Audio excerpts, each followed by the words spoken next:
Kalau kita membaca di dalam Asbabun Nuzul, cerita yang berkaitan dengan surat Al-Muzammil, maka surat ini turun ketika Nabi dalam keadaan sedih. Waktu itu Nabi sedang berdakwah di antara keluarga besar beliau dan beberapa sahabat, beberapa paman-paman dan keluarga besar Nabi SAW. Jadi lagi berdakwah di antara keluarga besar, kemudian beliau mendapatkan penolakan, terutama penolakan dari Abu Lahab. Kalau yang lain nggak menolak, hanya diam saja. Kalau Abu Lahab menolak dengan kasar, menolak dengan marah, menolak dengan menghina, mencela, sampai ngata-ngatain Nabi, engkau itu anak yatim, kamu harus tahu diri, kamu itu siapa yang selama ini membesarkan kamu, kami adalah paman-paman kamu, seandainya kamu mau mengajarkan kami lebih tahu daripada kamu, karena kami lebih tua, kami lebih banyak pengalaman, kami. Abu Lahab menolak dakwah Nabi dengan sombong. Sehingga kalimat-kalimat Abu Lahab ini membuat Nabi merasa sedih. Setelah Nabi berdakwah kepada keluarganya, Nabi juga berdakwah kepada tetangganya, kepada beberapa orang yang beliau kenal, kemudian kepada masyarakatnya yang ada di kota Mekah, dan sebagian besar dari mereka itu menolak Nabi. Bahkan tidak sedikit dari mereka yang menolak Nabi dengan cara-cara yang menyakiti perasaan Nabi. Karena Nabi juga manusia biasa, beliau seorang yang pemaaf, beliau seorang yang lapang dada, tetapi beliau juga punya perasaan. Bukan berarti beliau plain, lempeng, nggak punya rasa gitu. Bukan, beliau juga seorang yang sangat halus perasaannya, walaupun sangat pemaaf. Halus perasaannya walaupun sangat lapang dada. Sehingga kalimat-kalimat yang beliau dengar dari pemuka Quraisy yang durhaka itu menyakiti perasaan Nabi, membuat Nabi sedih. Dan yang lebih lagi menyakiti perasaan Nabi itu bukan karena dikata-katain, tapi karena justru Nabi kasihan sama mereka. Bisa ngebayangin gimana nasib mereka nanti di akhirat jika mereka menolak dakwah Nabi SAW. Sehingga dalam keadaan yang seharian Nabi lelah berdakwah, keliling ke sana kemari ditolak, ketuk pintu rumah nggak dibukain, datang ke sebuah tempat yang kerumunan orang diusir, Nabi diperlakukan seperti orang yang hina, seperti orang gila, semua menjauh dari Nabi. Sehingga Nabi pulang ke rumah di malam hari setelah seharian capek, dalam keadaan berkeringat, dalam keadaan kotor karena dilempari. Nabi pulang ke rumah, untungnya Nabi memiliki seorang istri yang sangat pengertian, sangat bijak, solehah, yaitu Sayyidah Khadijah. Nabi pulang ke rumah, dibukain pintu rumahnya oleh Sayyidah Khadijah, dan Khadijah paham betul keadaan Nabi, sehingga ketika Nabi sampai di rumah, Khadijah mempersiapkan kebutuhan Nabi, makan malamnya, kemudian Nabi mandi dulu biar seger. Setelah mandi Nabi makan, kemudian setelah itu Nabi bercerita kepada Khadijah, hari ini aku keliling tetapi diusir, Khadijah begini, Khadijah begitu. Nabi curhat kepada Khadijah. Khadijah itu tahu betul keluh kesah Nabi dalam perjalanan, dalam perjuangan dakwah yang luar biasa. Khadijah tahu betul perjuangan yang gak mudah. Dan Khadijah mencoba untuk menghibur Nabi semampu Khadijah. Jangan sedih, wahai kekasih Allah, sesungguhnya Allah gak akan mengecewakan engkau. Dan seterusnya. Sambil Nabi istirahat, maka Nabi curhat kepada Khadijah. Lalu setelah semakin larut malam, Nabi pun tidur bersama dengan Khadijah. Dalam keadaan masih ada rasa yang berat di hati beliau. Kalau Nabi capek secara fisik, maka Nabi bisa istirahat dengan makan, mandi, kemudian tidur. Itu cara istirahat dari lelah fisik.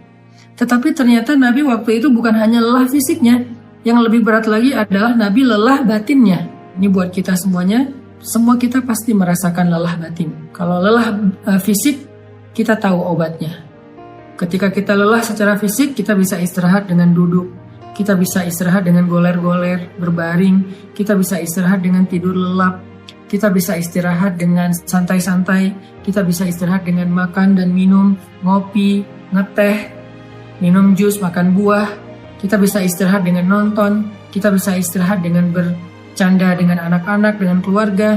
Itu adalah cara kita melepaskan lelah fisik, merecovery lelah fisik. Sakit Fisik juga demikian, recovery-nya kita bisa dengan bed rest, kita bisa dengan minum obat, kita bisa dengan terapi. Itu adalah cara kita recovery sakit fisik, lelah fisik. Tapi bagaimana kalau kita sedang lelah batin, sakit batinnya, perasaannya yang sakit, hatinya yang sakit, pikirannya yang sakit, jiwanya yang sakit, dalam tanda petik. Gimana cara kita merecovery semua itu? Gimana cara kita ngobatin batin kita yang sedang terganggu? Gimana cara kita ngobatin hati kita yang terluka? Gimana cara kita ngobatin perasaan kita yang tergores? Ternyata bukan dengan entertain. Cara ngobatin jiwa kita, cara ngobatin hati kita adalah dengan zikrullah, mengingat Allah. Kenapa bisa kayak gitu, Ustaz? Karena jiwa kita itu, roh kita itu asalnya dari langit. Beda sama jasad kita, fisik kita. Jasad atau fisik kita itu asalnya dari bumi. Sehingga ketika dia sakit, maka obat-obatnya ada di bumi. Tapi kalau roh kita, jiwa kita itu ditiupkan oleh Allah asalnya dari langit. Sehingga kalau dia ngerasa sakit, terganggu, maka obatnya ada di langit. Apa obat yang ada di langit? Zikrullah, mengingat Allah. Banyak orang yang salah paham tentang ini. Dia sebetulnya nggak lelah fisik. Kalaupun lelah fisik, nggak terlalu lah. Yang lebih lelah itu sebetulnya jiwa dia. Yang lebih lelah itu sebetulnya hati dia. Yang lebih lelah itu sebetulnya pikiran dia. Yang lebih lelah itu sebetulnya perasaan dia.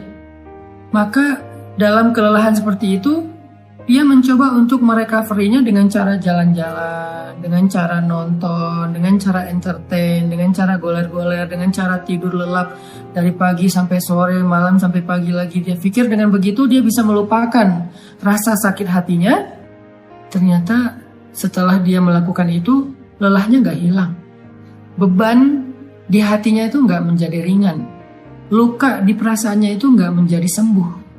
Kenapa? Karena dia bukan sedang lelah fisik, dia bukan sedang capek secara fisik, dia bukan sedang sakit secara fisik. Dan itulah yang terjadi kepada Nabi SAW.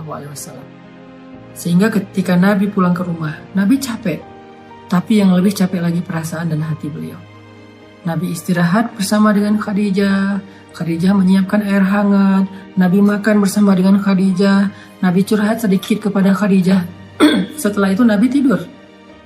Karena Nabi berharap dengan tidur, beliau bisa merecovery lelahnya beliau.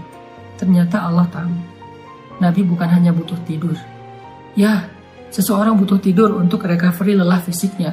Tetapi bukan hanya fisiknya yang lelah. Nabi juga merasakan lelah yang luar biasa hatinya. فَلَعَلَّكَ بَاخِعٌ نَفْسَكَ عَلَىٰ آثَارِهِمْ فَلَعَلَّكَ بَاخِعٌ نَفْسَكَ عَلَىٰ آثَارِهِمْ إِن لَّمْ يُؤْمِنُوا بِهَذَا الْحَدِيثِ أَسَفًا. Kata Allah di surat Al-Kahfi. Hampir saja engkau mencelakai dirimu sendiri. Hampir saja engkau mencelakai dirimu sendiri. Karena merasa berat terhadap pengingkaran mereka.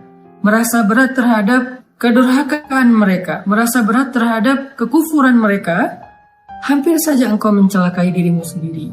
Hampir saja engkau membebani perasaanmu sendiri. Itu yang dirasakan Nabi. Nabi sangat terbeban. Bukan terbeban secara subjektif perasaan pribadi beliau, bukan. Beliau itu terlalu menginginkan hidayah kepada umatnya. Beliau itu akan sangat sedih kalau ada yang menolak dakwah beliau. Bukan karena pribadinya, tetapi karena kasihan kepada mereka. Allah tahu Nabi sedang merasakan itu. Sehingga ketika Nabi tertidur, terlelap, Muzammil itu sebuah kiasan bahwa Nabi itu tidur lelap. Dalam bahasa Arab, orang kalau tidur lelap itu diistilahkan dengan berselimut. Walaupun bisa juga bermakna memang Nabi memakai selimut, tetapi Al-Quran lebih dalam dari itu. Al-Quran sedang tidak bicara hanya soal selimut yang dipakai Nabi, tetapi Al-Quran itu adalah bahasa sastra, bahasa yang tinggi. Maknanya itu tidak sedangkal pemaknaan kita, pasti pemaknaannya lebih dalam lagi. Sehingga kalimat ya ayyuhal muzammil, wahai orang yang berselimut di sini artinya wahai orang yang sedang lelap dalam tidurnya. Wahai orang yang sedang nyaman dengan tidurnya. Kan berselimut itu nyaman, lelap ya.